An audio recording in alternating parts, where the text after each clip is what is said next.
Our conversion rates increased in the first month, and our cost of goods sold decreased by 75%.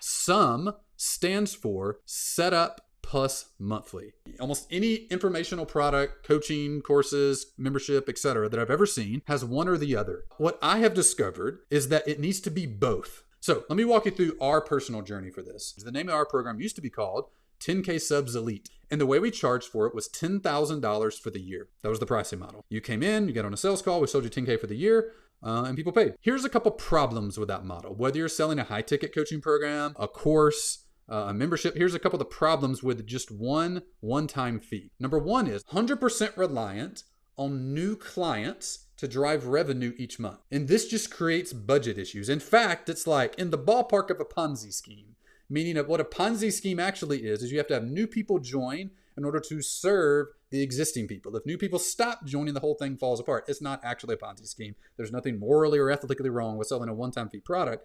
But when the percentage split between new client revenue and existing client revenue is 100% on the side of new client revenue, it creates weird forcing functions in the business and creates massive budget issues. Meaning, if you have like June and July are always our slowest sales months. And when you have a July that's super slow, like you have half of your typical clients or 30% of your typical clients, and your whole business is budgeted on 80% of normal clients, and you just got problems because you have literally no revenue coming in elsewhere. So if you're selling courses, it's all new client revenue. If you're selling a high ticket coaching program, traditionally, it's all one-time revenue. You literally don't have a base.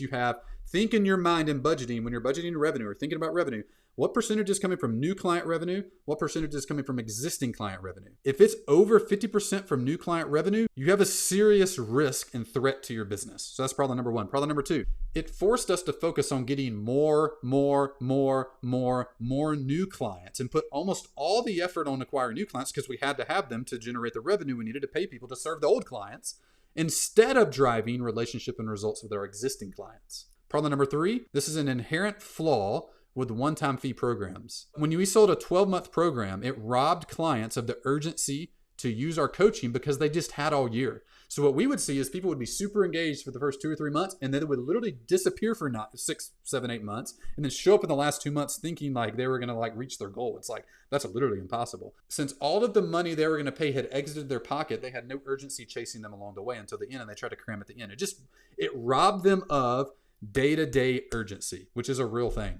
Problem number four, this is a real product problem. We had to wait an entire year to see if people renewed and if our product changes worked or not. Meaning, imagine if you had a sales funnel, but you had a 12-month delay on seeing the results of any of it. So we would make improvements to the product, but we would not know if they drove results and ultimately renewals for a year, which is entirely too long. We realized all these problems, and then we went about a year and a half ago and started trying to solve them. And this is where we came up with the SUM product. So now Growth University, our coaching program, is a monthly coaching program. It costs $997 a month and $14,950 setup fee. There's a setup fee and a monthly price, not just a one-time fee for the program. We made this change this time last year, did a 2.5x price increase. We added tons of new features and stuff to the product as well. We didn't just change the product price 2.5x. Our conversion rates increased in the first month, and our cost of goods sold decreased by 75%. Meaning when we started framing our coaching program as a monthly fee and a setup fee, more people bought, even if the price was higher.